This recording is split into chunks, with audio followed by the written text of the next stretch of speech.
Ces collines coiffées d'un blanc manteau ne sont que des paupières figées par une pellicule de givre. En dessous roulent des yeux encore aveugles, au rythme d'un souffle à l'intensité croissante. Et soudain, dans une convulsion, Léa s'éveille.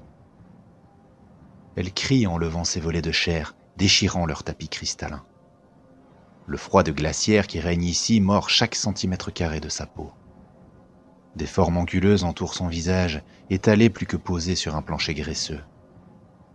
Perdue dans le brouillard d'une demi-conscience, elle se focalise sur l'élément le plus proche, une chose dégoulinante, encastrée dans le sol, dont les couleurs baveuses évoquent la chair et le sang.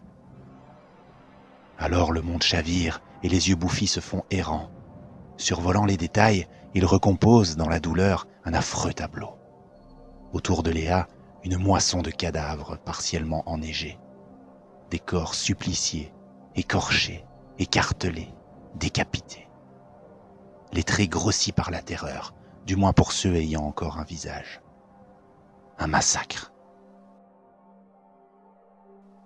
Haletante, la jeune femme est hypnotisée par la dépouille que son corps frôle. Un être à la mâchoire inférieure pulvérisée, la peau de sa figure arrachée. Dans ses orbites humides, les yeux déchiquetés sointent leurs humeurs, et Léa, au bout d'elle-même, vomit des giclées de bile sur la mare de sang baignant ce charnier. 1000 éternités durant, elle reste là, vautrée dans les fluides humains, à régurgiter, pleurer, sangloter et hurler. Le froid coupant la rappelle à la vie. À terme, il la tuera. L'instinct parle, l'horreur le suit. Rester ici ? Inconcevable. Fébrilement, elle se lève, la chair percée de l'âme glacée. Son regard trouve la large fenêtre détruite, confortable entrée pour les vagues polaires de cet hiver impitoyable. Le matin s'est levé, constate-t-elle. Il colore l'intérieur du chalet de la douce lumière des lendemains qui chantent. Au dehors, la neige épaisse recouvre toute chose. Léa se rappelle la tempête de la nuit dernière, la chaleur enveloppant le chalet rempli de monde. À présent, tout n'est que mort, gel et silence. Ses vêtements légers ne valent rien, elle est comme nue. De longues minutes la séparent du moment où elle courra dans la lande, soulevant à chaque pas des geysers de poudreuse. Durant cet intervalle de temps, elle passe d'une pièce à l'autre, les souvenirs fusant à la vue d'un meuble, d'une cloison, d'un visage congelé. D'autres cadavres se dévoilent, adossés au mur ou allongés sur le sol. Une abominable tuerie. Près de 30 personnes en tout. Des gens de son quotidien, tout un village décimé. Et ce froid. Complètement engourdie, redoutant l'hypothermie fatale, elle attrape ce qu'elle peut, guidée par cette impérieuse directive. Sortir d'ici, à tout prix. La folie, menaçante, la submerge. Les grands espaces seront sa cure.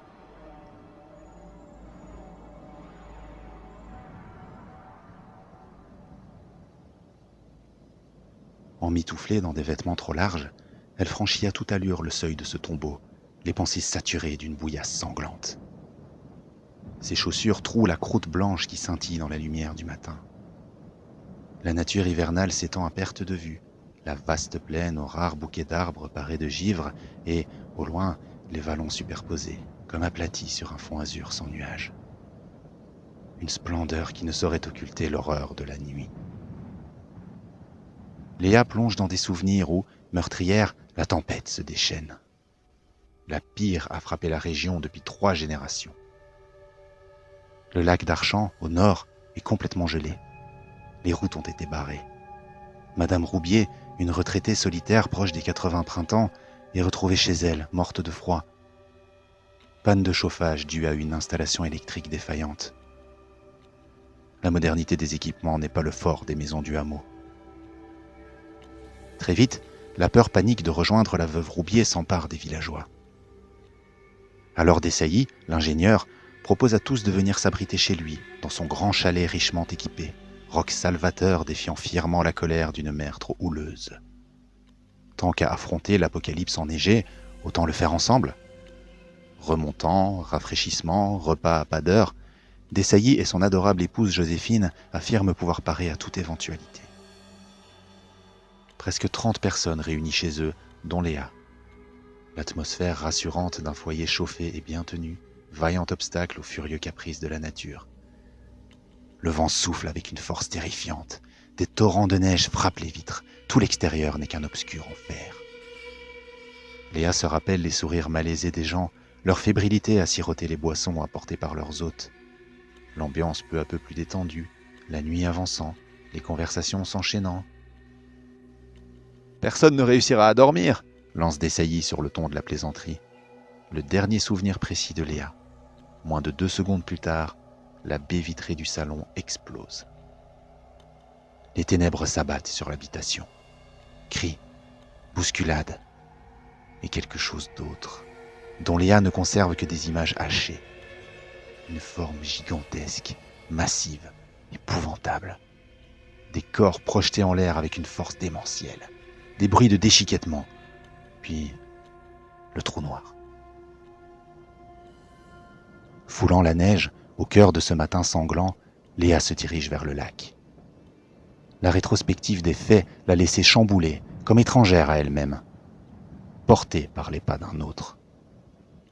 Le regard absent, elle fend la froide meringue jusqu'à l'énorme bloc de glace entouré de rives. Une seule vérité en elle. Tout le monde est mort. Ces gens qu'elle connaissait depuis l'enfance, son petit univers, tout cela n'existe plus. Le lac s'étend sous ses yeux, sertissant l'horizon d'une immense dalle nacrée de glace épaisse. On pourrait marcher dessus. Et Léa s'y risque, confiante ou inconsciente, entraînée par une volonté qui lui échappe. Après avoir creusé un sillon dans la lande inviolée, elle n'est maintenant plus qu'un insecte, progressant lentement sur une surface vierge d'eau durcie. Le temps s'éloigne de sa conscience, jusqu'à l'aberration totale, qui l'arrache à son hébétude. Au centre du lac gelé s'ouvre un énorme puits. Un trou circulaire creusé dans la glace, d'environ 15 mètres de diamètre et d'une profondeur effarante. Revenue à elle, égarée et confuse, Léa tente d'en apercevoir le fond, mais seule l'obscurité lui répond. Le gouffre est là, bordant ses pieds, insondable. Il ne contient pas d'eau, comme si le lac avait durci jusqu'au fond, avant d'être percé par quelques forêts cyclopéens. Un phénomène sans explication physique. Aucun conduit de roche, aucune structure tubulaire retenant les eaux. Juste, dans la glace pure, ce tunnel parfaitement vertical qui plonge vers les tripes de la terre. L'abîme l'observe, annihile sa conscience. Très loin dans le noir, elle croit discerner les contours d'un édifice ancien, aux formes biscornues, non humaines, dont l'aspect l'affole. Et tout à coup, elle se rappelle. Du puits a jailli une colonne de lumière surnaturelle. Un trait rouge qui a déchiré la nuit en s'élevant droit vers les cieux, colorant la neige d'une effroyable teinte sanglante. Elle l'a vu par la fenêtre du chalet, un instant avant le chaos. À présent, le souvenir de cette lumière l'appelle. Là, au fond du puits, dans les profondeurs du temple préhistorique où je suis né. Au bord du gouffre, elle écarte les bras et se penche, de plus en plus, puis bascule, tête la première, en chute libre. Je viens à elle dans un souffle, un nuage, des vapeurs étranges. Je m'empare d'elle à mi-chemin, l'assimile, la dévore. Le sacrifice des villageois m'a fourni le sang. Léa m'offre un vaisseau. Mon esprit 1000 fois millénaire investit son corps frais et ma renaissance s'accomplit enfin. Bientôt, je foulerai ce sol dont autrefois j'ai été chassé, pour souiller à jamais tout ce qui était pur et sacré. À commencer par cette lande enneigée.